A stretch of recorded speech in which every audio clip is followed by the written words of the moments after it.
Hi there, everybody. Welcome back to Life in Motion.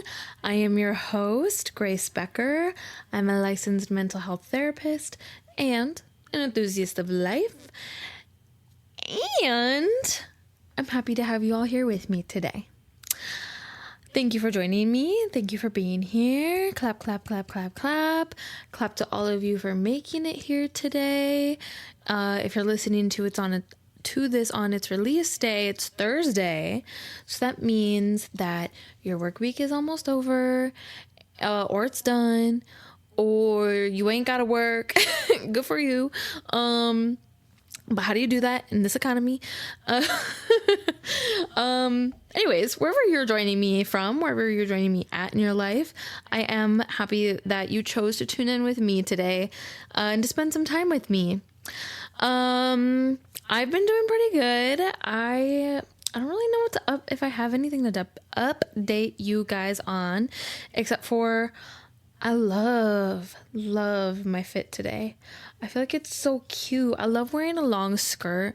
It just makes me feel like I need to go frolic in a field. I don't know how to explain it. I love them. They're so comfortable and they're cute and they're pretty. I just love skirts. I love them so much. But yeah, I've been doing really good, everyone.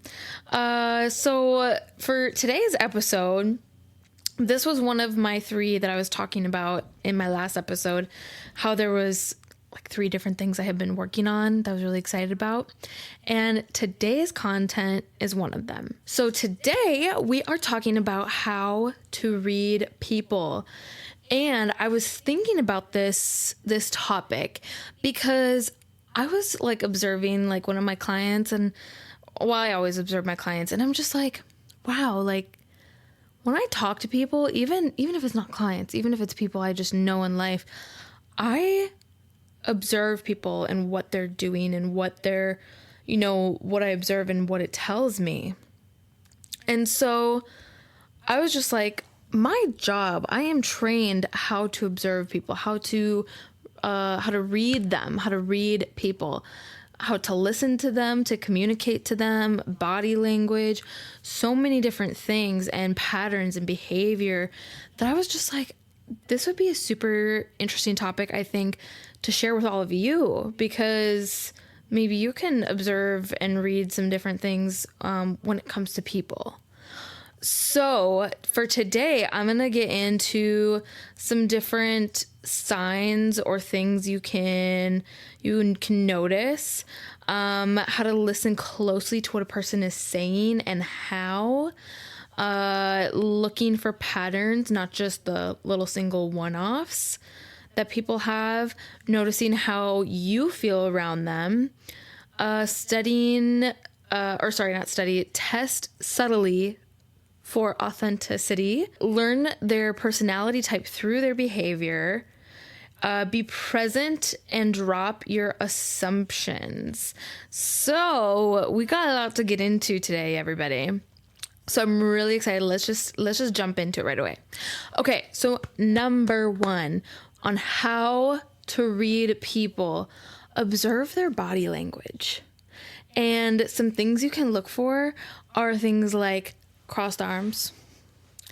So often when a person has like their arms crossed over themselves, or they're like this, maybe they're not looking at you, maybe they're looking away, that is a sign that they are uninterested, they are closed off, they are defensive, especially if a client is really, really mad or angry. I notice that they often will cross their arms, and they'll be like standoffish, avoid eye contact, whatever, because they're angry, because they're defensive, because angry people get defensive as fuck, So crossed arms, that's what that means to me. Leaning in. If a person is leaning into me, they got their arms uncrossed, they're looking at me with intent, they are giving off very interested, engaged energy.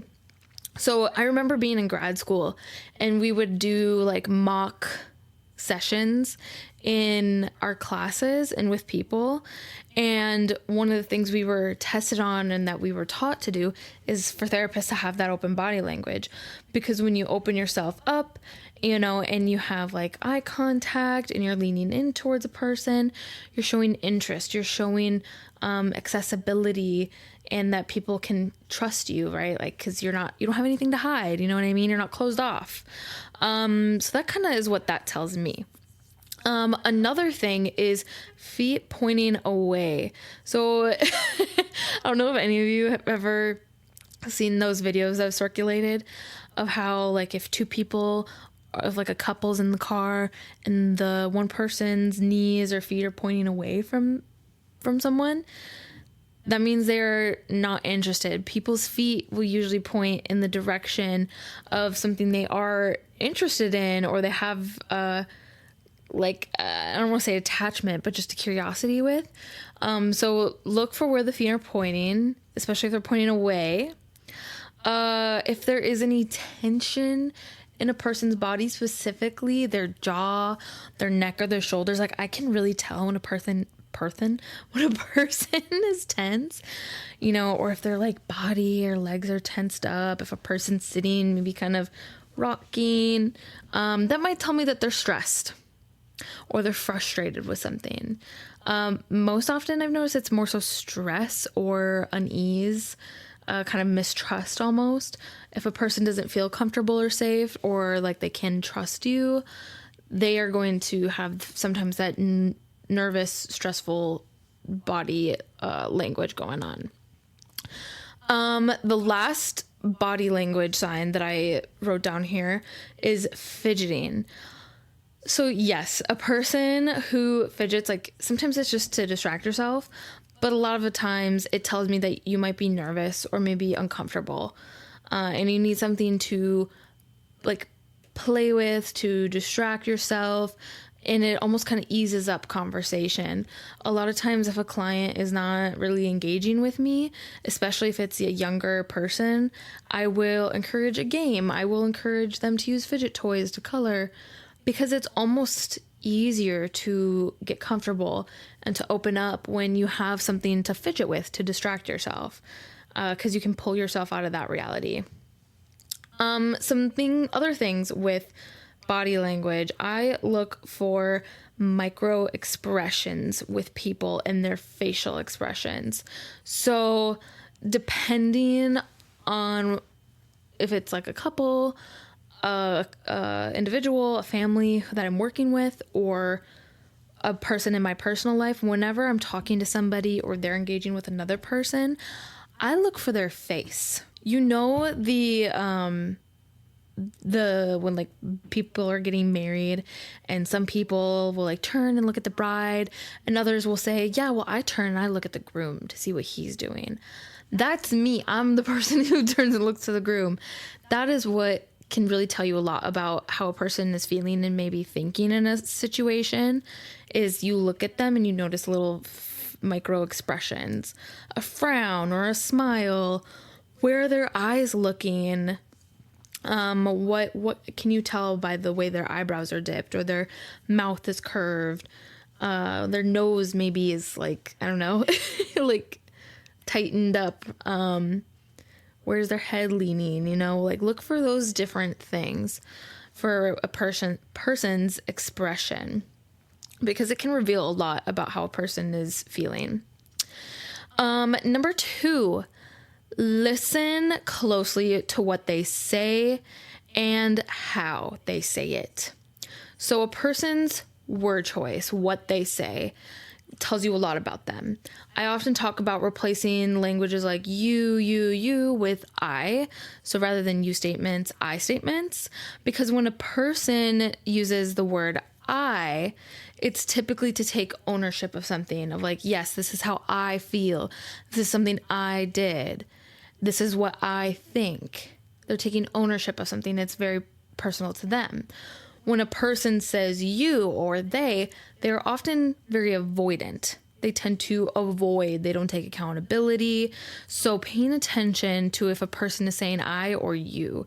It can be very subtle. It's easy to miss. It's not always meant to be malicious. A lot of people do this unconsciously. However, it is important. The language we use is very important. Another thing I'll notice is if they're being vague or overly specific. If a person is overly specific, I often assume they're very nervous and they're unsure of themselves or the people that they are around. So if a person's over-explaining themselves, they might be a people pleaser. They might just be like, maybe they're lying. Kids, if you're listening, which I don't know if you should be listening to this or not, because sometimes I cuss on here. Your parents, your caregivers, they know if you over-explain, you're lying. But another side of that is being very vague. If a person is vague, again, that tells me maybe you're avoidant. You can't take accountability or you just struggle to express yourself, to express your thoughts, your feelings, and your behavior. And sometimes it can mean that is them being avoidant. It could also mean that they've just never learned how to express themselves, and that way, or therefore they are very vague due to that, having never learned that. And the last one for listening closely is, do they contradict themselves? Do they kind of take back what they're saying? Especially that language of but. Do they say, oh, da da da da da da, but... Because when you say like but, it kind of negates the things you were just saying. So yeah, watch out for those things. The other thing on what they're saying is how they're saying it. So that's all the word choice, but a person's tone, a person's pace also can show some signs. If a person has very fast, quick speech, it often may show that there's a lot of excitement going on for them. You know how sometimes kids, they just get so excited for something that they can't even talk about it. They're just like, they might be really excited. It could also be really nervous as well. Those are very similar emotions in the sense of they give that kind of cortisol spike. Is that right? How do I explain it? They're just very antsy type things. Because when I get anxious, I also have similar symptoms when I'm excited. So they can be similar in that way. Another tone is a shaky voice, or maybe even a low, slow voice as well. That may signal that a person is feeling sad. Maybe they're afraid, or they have some shame going on. So think about when you and your boo were breaking up, or your situationship, whatever you're in. And maybe it was just a hard conversation to have. Were they talking kind of monotone, slow? That tells me that they might be, experiencing some sadness, shame, fear, whatever the case is going on. And finally, monotone, giving more to that. Monotone might indicate detachment or boredom, just kind of like a laissez-faire, they don't really care type of vibe. So if they're kind of, not looking at me, maybe they are relaxed, either they're open or their arms are crossed and looking around, and they're just talking really soft or slow, just nonchalant, monotone. That kind of gives off that they're detached or they're bored. Okay, number 3. Look for patterns, not one-offs. People can have off days. So all these things that I'm mentioning, if there's like the occasional day where a person is kind of showing some of these signs, but they don't otherwise, that is a sign that they might just be going through something, So ask yourself, is this a consistent pattern of theirs? Is this how they treat people often? What do they do when no one is watching or rewarding them? How do they act when they are stressed, challenged, or feeling rejected? Those are some key things that will tell you, depending on how you answer those questions, if it's a pattern or not. Do you notice these things having a consistent occurrence? Because then that will tell you that this person might for sure be an overly excited person. They might for sure be avoidant. They might for sure be sad or depressed or anxious. So when when I'm doing this with a client or a person that I'm working with, I'm looking for those patterns when trying to give a diagnosis, because maybe a person will come to me in a state of distress, but it's a one-off because their house started on fire. Stressful situation, right? Fearful situation. And they start to show some of these signs. I'm not going to necessarily diagnose them right then and there with anxiety disorder.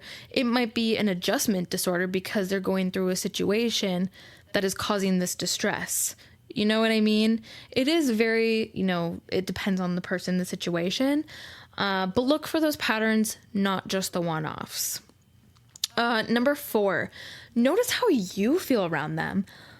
A lot of times people will throw around words like vibe, energy, aura, different things like that. And it honestly is those words, whatever one maybe you use, your generation uses, is a good way of telling you your gut, your intuition, how a person makes you feel when you're around them can give you cues to the type of person they might be or the type of person they are. So your nervous system often reacts before your brain does. So ask yourself, do you feel safe? Do you feel tense around them? Do you find yourself walking around on eggshells, feeling drained, or feeling energized? What kind of nervous system is going on here? What's the body's feelings? What are you experiencing? You know what I mean? Also, test out for your emotional responses as well, because that is data. Do not ignore it. So what kind of feelings are you getting? Are you feeling that anxiety? Are you feeling a down mood?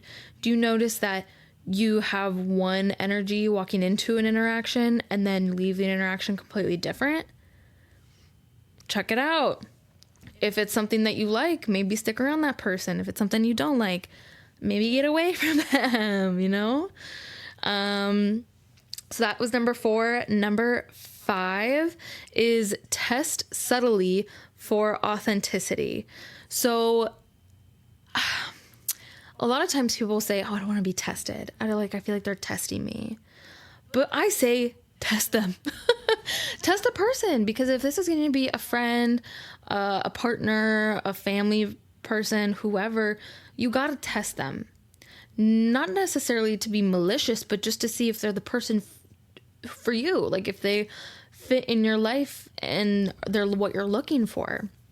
So test subtly, ask small questions, notice their word choice, their word tone, their body language, share something maybe minor vulnerability for yourself to see what they do with that information. Are they validating, reassuring, or are they invalidating and unassuring? Kind of to see what they do with that vulnerability that you open up to about them. But it's not too much, right? We don't want to do too much.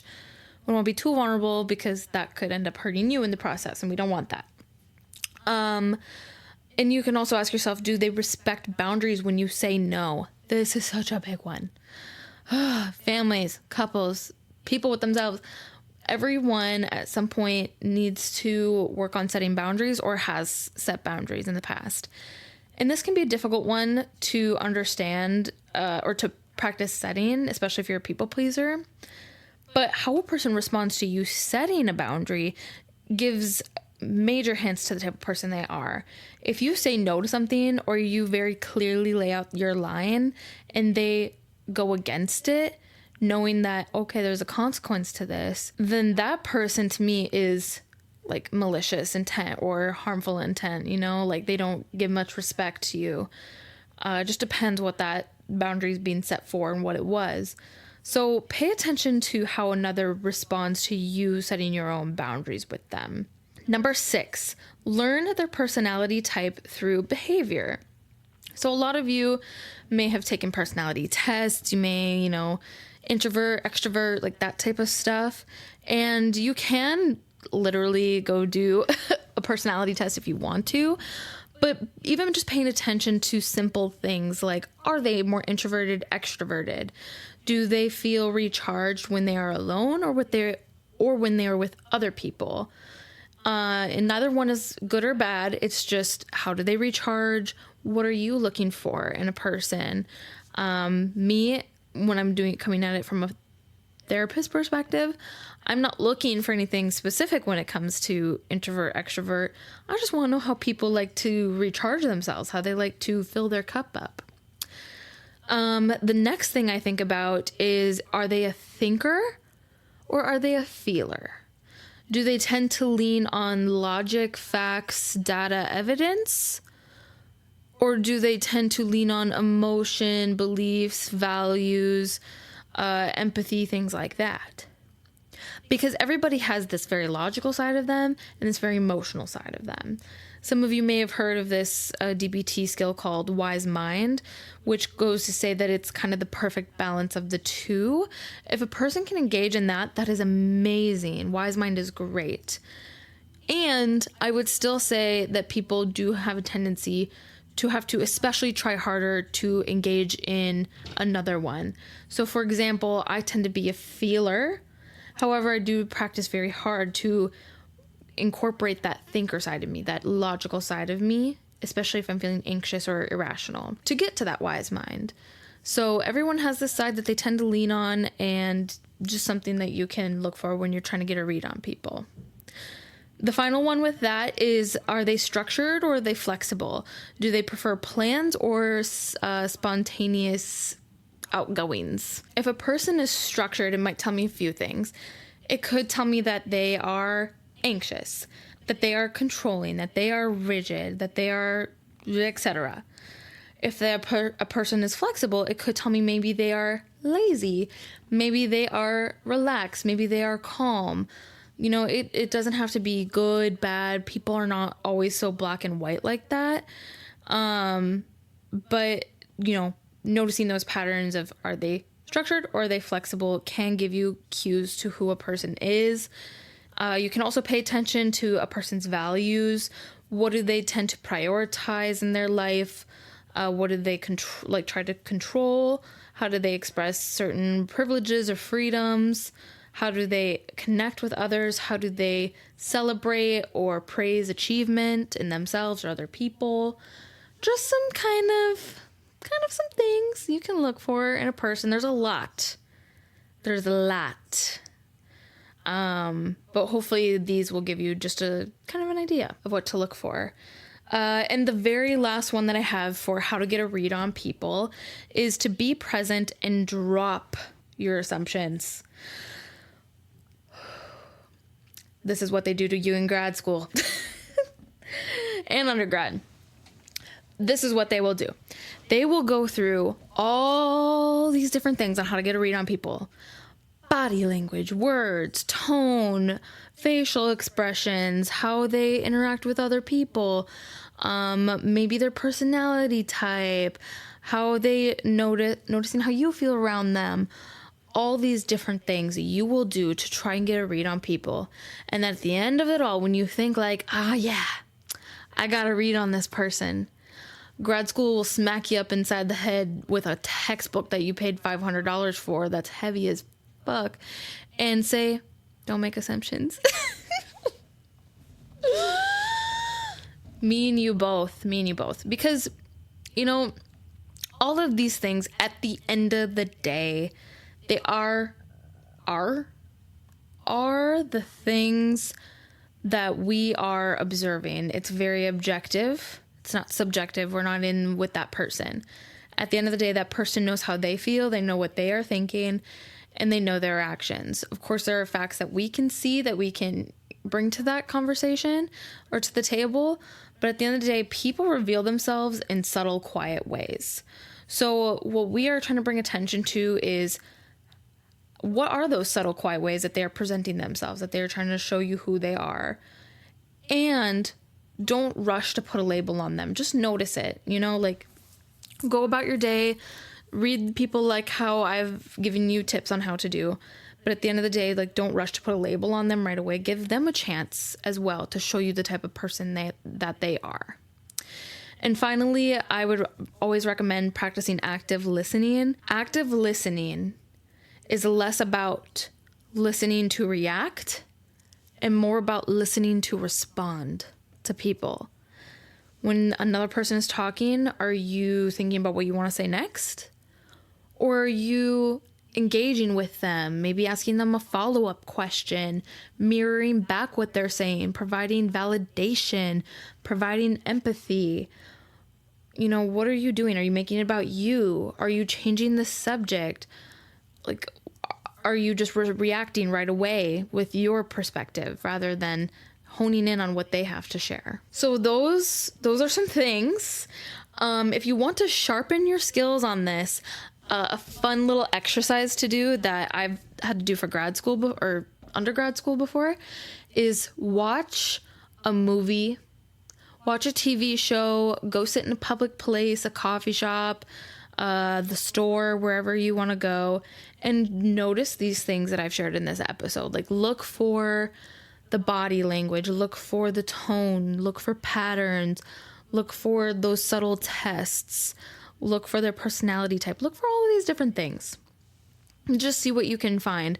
And once you kind of get a good read on people, baby, you will be so ahead of the game, because empathy and understanding is the one thing all of us are looking for, and some people can give. So if you are able to give that to a person by the way that you can read them, it is so, so powerful. And that is why therapists can be so helpful. Because therapists are also trained not to take it on, but to observe it, not absorb it, and to create a non-judgmental space so it's a safe space for people to share. So yeah, that is what I have for you all today. I hope you enjoyed this episode. I know I had a lot of fun making it. If you did enjoy it, please leave a comment, share with your people, leave a review, leave a like. I appreciate it all.